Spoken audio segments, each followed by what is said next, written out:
लेकर, जैसे कि आपको पता है कि हमने अभी तक 200 क्वेश्चन कर चुके हैं और अब 201 से 225 क्वेश्चन करेंगे। जैसा कि हमारा गोल क्या है कि 500 क्वेश्चन करना है हमको, क्या जो प्रीवियस ईयर पूछे गए 500 क्वेश्चन है और जो आने वाले एग्जामों में वेरी इंपॉर्टेंट। ठीक है, आज के क्वेश्चन आपके लिए बहुत इंपॉर्टेंट है, आप इसको ज़रूर देखें।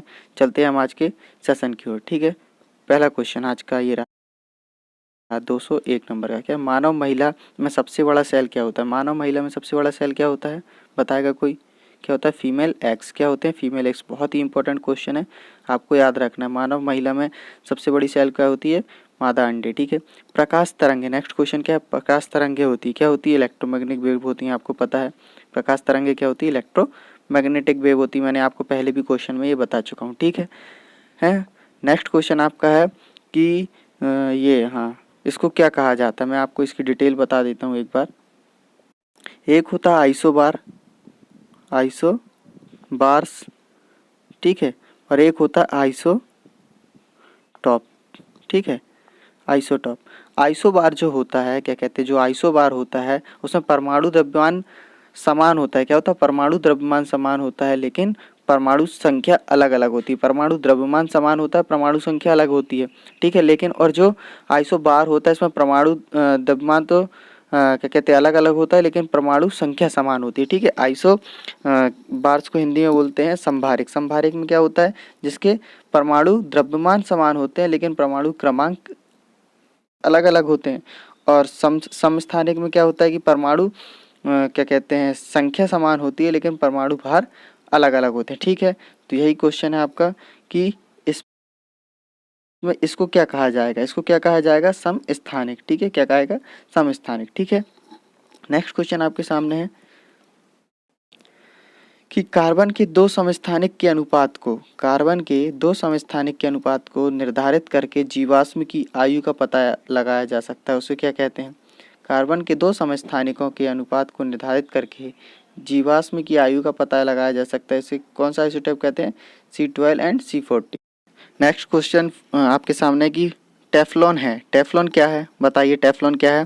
फ्लोरोकार्बन। टेफ्लॉन क्या है? फ्लोरोकार्बन। ठीक है, नेक्स्ट क्वेश्चन आपके सामने, निम्नलिखित में से कौन सा धातु खनिज है? निम्नलिखित में से कौन सा धातु खनिज है? Hematite, bauxite, gypsum, limonite. कौन सा है? जिप्सम का है धातु खनिज है। ठीक है, नेक्स्ट क्वेश्चन आपके सामने है, सिरका में कौन सा एसिड पदार्थ पाया जाता है? सिरका में कौन सा एसिड पदार्थ पाया जाता है? तो वो क्या है? एसिटिक अम्ल। क्या है? एसिटिक अम्ल।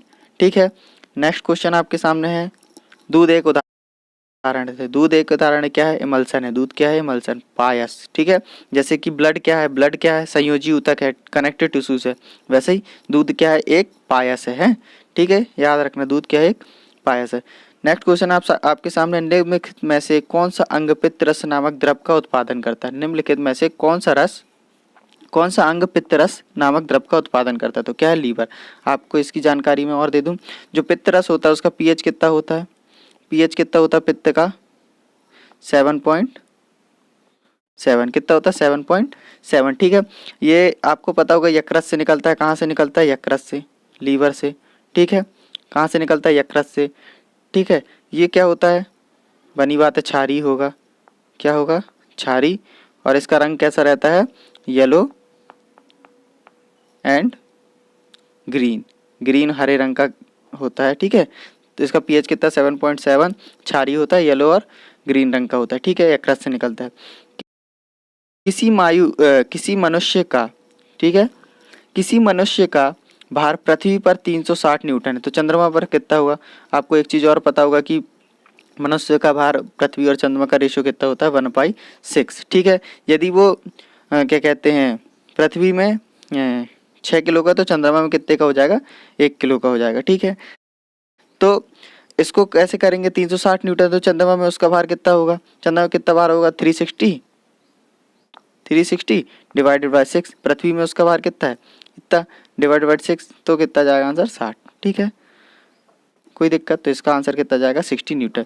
नेक्स्ट क्वेश्चन है, अदिश राशि। अदिश राशि क्या है? ऊर्जा। ऊर्जा क्या है? एक अदिश राशि, आपको सबको पता है। नेक्स्ट क्वेश्चन आपके सामने, लिखित में से सदिश राशि, निम्नलिखित में से सदिश राशि क्या है? वेग। वेग इज द वेक्टर क्या कहते हैं, वेक्टर क्वांटिटी बोलते शायद, ठीक है, वेक्टर क्वांटिटी सदिश राशि। आपके सामने नेक्स्ट क्वेश्चन की आपको पता होगा सामान्य दृष्टि वाले युवक या वयस्क के लिए निम्नलिखित दूरी, कम से कम दूरी क्या होनी चाहिए किसी भी ऑब्जेक्ट को देखने के लिए, क्या होनी चाहिए, तो 25 सेंटीमीटर, ठीक है, क्या होनी चाहिए, 25 सेंटीमीटर। हमें कोई भी चीज़ देखना तो हमारी मिनिमम डिस्टेंस कितनी होनी चाहिए, 25 सेंटीमीटर, ठीक है। फोकस लंबाई 10 सेंटीमीटर वाले दर्पण की प्रकृति क्या होगी, बताइए आप, बहुत ही इंपॉर्टेंट और बहुत ही अच्छे क्वेश्चन है, क्या होगी, उत्तल लेंस होगी, और जब माइनस में होगी तो क्या होगी, उत्तल लेंस, ठीक है। फोकस लंबाई 10 सेंटीमीटर वाले दर्पण की प्रकृति क्या होगी, कॉन्वेक्स लेंस। ये देखो नेक्स्ट क्वेश्चन है, किस तरह के दर्पण की फोकस लंबाई हो सकती है -20, तो कॉन्वेक्स की, ठीक है, कॉनकेव की, सॉरी, अवतल लेंस की, किसकी, अवतल लेंस की, और यहाँ पे प्लस में उत्तल लेंस की, ठीक है। नेक्स्ट क्वेश्चन है आपके सामने, गोलाकार दर्पण की फोकस लंबाई क्या होगी जब वक्रता त्रिज्या 30 है, वक्रता त्रिज्या 30 है, तो आपको पता होगा इसका एक फॉर्मूला होता है, क्या फॉर्मूला होता है आपको पता है, फोकस दूरी बराबर क्या होता है,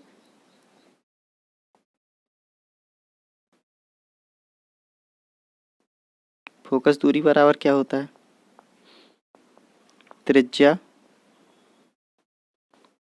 बटे 2, त्रिज्या कौन सी, वक्रता त्रिज्या, पता है आपको ये, वक्रता त्रिज्या बटे 2, ठीक है। फोकस दूरी बराबर क्या होता है, वक्रता त्रिज्या बटे 2। तो यहाँ पे क्या दिया है कि, कहाँ गया क्वेश्चन, हाँ यह है क्वेश्चन, गोलाकार दर्पण की फोकस लंबाई क्या होगी जब त्रिज्या 3 सेंटीमीटर, त्रिज्या 3 सेंटीमीटर दी है, तो त्रिज्या कितनी दी है, 30 सेंटीमीटर, बस डिवाइडेड बाई 2, तो कितनी आ जाएगी, 15, कितनी आ जाएगी, 15, क्या हो जाएगा, 15 सेंटीमीटर आंसर। एक अपसारी दर्पण है, एक उत्तल दर्पण है, ठीक है, अपसारी दर्पण उत्तल दर्पण को भी बोलते हैं, और अपसारी होता है, और एक अपसारी होता है, एक उपसारी होता है, इनका एक अलग अलग नाम भी है, ठीक है। फिर नेक्स्ट क्वेश्चन है कि एक पत्थर जिसका द्रव्यमान 10 किलोग्राम है उसको 4 मीटर पर सेकंड के वेग के साथ फेंका गया, तो संवेग ज्ञात कीजिए, ठीक है। बहुत ही अच्छा क्वेश्चन है, इसका फॉर्मूला पता है आपको, संवेग का फॉर्मूला क्या होता है बताएं, संवेग बराबर क्या होता है, वेग गुणित द्रव्यमान, पता है आपको, वेग गुणित द्रव्यमान, ठीक है, क्या होता है, वेग गुणित द्रव्यमान, ठीक है। वेग गुणित द्रव्यमान, वेग कितना दिया है, 40 इंटू द्रव्यमान कितना दिया है, सॉरी, वेग कितना दिया है, 10 दिया है, और द्रव्यमान कितना दिया है, 4, तो आंसर क्या हो जाएगा, 40, ठीक है, क्या जाएगा, 40 मीटर के किलोमीटर पर सेकंड, इसकी यूनिट भी यही होती है, किलोमीटर मीटर पर सेकंड, ठीक है, इसकी यूनिट भी यही होती है, ठीक है। तो कितना जाएगा, 40। बल का गुणनफल क्या है, बल क्या है, द्रव्यमान गुणित त्वरण, क्या होता है, बल का द्रव्यमान गुणित मास इनटू एक्सेलरेशन, ठीक है। नेक्स्ट क्वेश्चन आपके सामने है, नेक्स्ट क्वेश्चन क्या है, कैल्शियम कार्बाइड पर पानी डालने पर निम्नलिखित में से कौन सी गैस का उत्पन्न होती है, तो कौन सी होती है, एसिटिलीन, बहुत ही इंपॉर्टेंट, कैल्शियम कार्बाइड पर, ठीक है। नेक्स्ट क्वेश्चन आपके सामने बहुत ही इंपॉर्टेंट, सूक्ष्म जीवों द्वारा जैविक यौगिक में से अल्कोहल उत्पादन की प्रक्रिया क्या कहलाती है, सूक्ष्म जीवों द्वारा जैविक यौगिक में से अल्कोहल उत्पादन की क्रिया क्या कहलाती है, फर्मेंटेशन, क्या कहलाती है, किण्वन, क्या कहलाती है, किण्वन, ठीक है। मोस्ट आईएमपी क्वेश्चन है ये। फिर आता है नेक्स्ट क्वेश्चन कि बायोडीजल किससे उत्पादित किया जाता है, बायोडीजल किससे उत्पादित किया जाता है, U4VSC, कैसे, U4VSC से, ठीक है, U4VSC, ठीक है। नेक्स्ट क्वेश्चन आपके सामने है, निम्न में से कौन सा तरल सोने के नाम से जाना जाता है, पेट्रोलियम, आपको पता होगा बहुत ही अच्छे से, तरल सोने का नाम, क्योंकि बहुत महंगा भी मिलता है आजकल, निम्नलिखित में तरल सोना, पेट्रोलियम, ठीक है।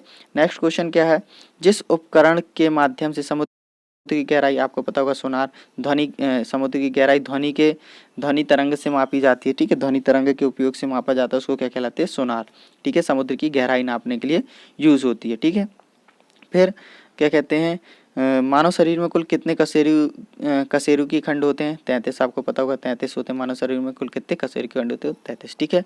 आपको ये वीडियो कैसा लगा आप मुझे बताइए, मुझे फॉलो कर लीजिए मेरी आने वाली सभी वीडियो के लिए, थैंक्स फॉर